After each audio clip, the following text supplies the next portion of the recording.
With a lot of musicals or films that have music, the music is the icing on the cake. But for Back to Black, it was the cake. They were where they were because they weren't decorating her life, they were part of her life. I don't write songs to be famous. I write songs because I don't know what I'd do if I didn't. Hello, Sam, Marisa. Welcome to De Película. It's fantastic to get this opportunity to talk to you about Back to Black. What a journey. Congratulations are in order, of course. You two powerful women honoring one powerful woman. Marisa, let's talk about the challenge of finding Amy's voice through yours and how it's exciting and maybe scary got the process digging into her light and darkness in order to bring her to life so authentically as you do. The whole thing together, I think all of these facets are what make Amy. So diving into the voice as well as everything else to really try and encapsulate a feeling of her was really my intention. And there's been so much about Amy out there, and I think that people can forget that when she first appeared in our lives, we were all just so taken aback by the strength of her, as well as her vulnerability. So it was about finding those things again and really bringing it out through Matt's script and this film. And yeah, it was an incredible thing. There were so many narratives to Amy Winehouse story, but the most important one was the one we find in her songs. How did you manage to integrate the music and especially the lyrics into the narrative of the film, making it the backbone to develop Amy's portrayal? I think from the beginning, it was really important that when we sat down to work on the movie, Matt and I decided we wanted to make like a musical, but not a musical in the traditional sense, but to have the whole film dictated by the music and the lyrics, so that the lyrics really took us through the narrative, so that you couldn't switch one song out for another. You couldn't put Stronger Than Me later on in the movie or vice versa, put Tears Dry on Their Own at the beginning. It had to go through the progression of the songs, and that sort of led us through the movie. And it just felt right to do that, just to kind of remind people what a brilliant lyricist, songwriter, and singer that she was. The relationship between Amy and her father, Mitch, was central. She was a daddy's little girl. How did you approach this emotional role, understanding his perspective and portraying him in a nuanced way in the film, working alongside Marisa? About a year before the film was made, I knew that they were going to ask me to play Mitch. And I approached a friend of mine who had worked with Amy and Mitch and had first-hand experience of their relationship. And I asked him what his opinion of Mitch was. And now my friend, children and my children go to school together. We're both parents of teenagers.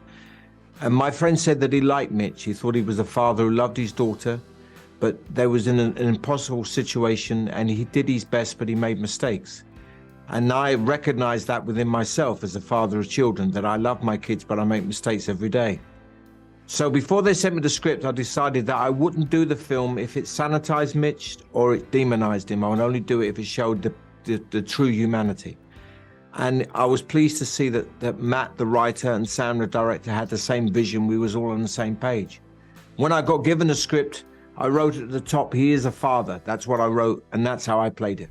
I want people to hear my voice and just forget their troubles. Can you discuss how you work together, bringing Amy to life in all of her facets, as you were saying? The relationship between actor and director is tantamount and so important, because especially something like this where it's so intimate, personal, and I felt like, the space had to be protective of Marisa playing this role, and as well as protective of Amy and how we portrayed her. So, it was a really sort of, I don't know, it's been a sort of strong bond throughout the entirety of the shoot. And we had, 100% women in our heads of departments. So that sort of also felt like another layer of protection in a way to protect the story and Marisa as we went on quite an intense journey. Mm-hmm. Marisa, how was the experience of playing with Amy's band? And of course for you, Sam, to be able to reunite many of them to do this for the film, that's very significant. It came at a time where I was, I think, ready finally to show people how I'd been working on the voice and on sort of the telling of her story through her music. And it was definitely nerve-wracking to do that for the first time with her band, but they were so supportive and kind to me, and also, you know, incredibly helpful. These are the people that Amy chose to be around her. So it was helpful to see, like, you know, how they joked with each other and what they were like, and listen to their stories. It was amazing. Yeah, it was an amazing moment. We recorded it all at Abbey Road, which obviously is a very famous recording studio. And just in the moments where I saw Marisa standing there singing with Amy's original band was so powerful, so much so that I had my camera with me and I didn't want to take pictures because I wanted to really absorb that moment. And also because it felt like such a kind of fragile sort of moment of emotionally, you know, emotionally, I think for Marisa to stand in front of her, Amy's band, and declare, you know, I can carry this. And for Amy's band to see Marisa stand there and deliver. And it just felt so intensely beautiful when it worked, you know? Yes, no, it was wonderful to work with them, and I just think everyone felt the same about wanting to tell a story of Amy that had truth and integrity, and that would inspire a new generation with her authenticity and her creativity. She was somebody who didn't care about being famous. She didn't want to be a brand. She wanted to be like her idols, like Billie Holiday and Ella Fitzgerald and Sarah Vaughan. Those were the people she aspired to be. And I think that in our culture today, when there's so much going on with branding and social media, it's great to see someone with that authenticity, where it's all about the creativity. And that's what I hope a new generation will take from the movie. Can you share some insights on how this film offered you the opportunity, as you were telling us, to explore a deeper understanding of this father-daughter bond beyond the headlines? When somebody like Amy dies, somebody so talented, and they die so young, and yet they've affected our lives in such a profound way, there is a collective trauma in society. And one of the ways of dealing with trauma is to try to understand it. We latch on to a comfortable narrative. A comfortable narrative in this story is that Blake and Mitch are to blame. And the reason that's reassuring to us is we think, well, if our daughter doesn't meet someone like Blake, and if I don't behave the way that Mitch behaved, then this won't happen to me and my children won't die. Well, addiction doesn't work like that. Addiction is random, and it's arbitrary, and it's chaotic, and it's cruel. And what I love about this film is that the villain, because it's shot from Amy's perspective, and she loved Blake and she loved Mitch, the villain of this piece isn't Blake and it isn't Mitch, it's addiction. And that's what I think is the message of the film. I want to be remembered for just being me.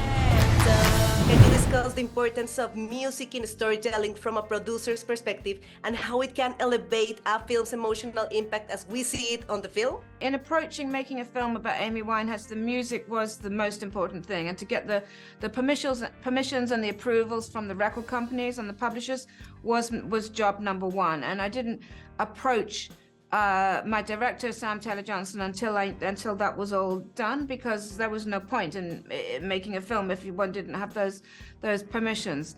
And when Sam came on board, she was very clear that she didn't want to get any other approvals. It was just the music that she needed, and the music for us was such an integral part. I was saying earlier to Matt, I think, you know, with a lot of musicals or films that have music, the music is the icing on the cake. But for Back to Black, it was the cake. You know, it's all about music. And Amy's songs, particularly because she was a singer-songwriter and the songs are about her life, though we had to find the pieces of music that she couldn't move on to the next part of her life without having written that song. So they were fixed in the sand at each place they were. And Matt made those choices, but they couldn't be moved about in the edit. Usually in an edit, you would be thinking, oh, maybe we'll put this song here, or shall we try that one there? But we couldn't do that with this. They were where they were because they weren't decorating her life. They were part of her life. No, it was like music was the backbone of the story. Yeah, I love how you did that. That was the first thing that we did. It was not the story narrative, you know, the emotional arcs. It was like, what music are we going to use? Put that on the spine, and that was on the board first. what message do you hope audiences can take away from the film regarding the importance of understanding and communication within families? I hope people come away with the idea that they appreciate how brilliant Amy was and how grateful we are to have her in our lives.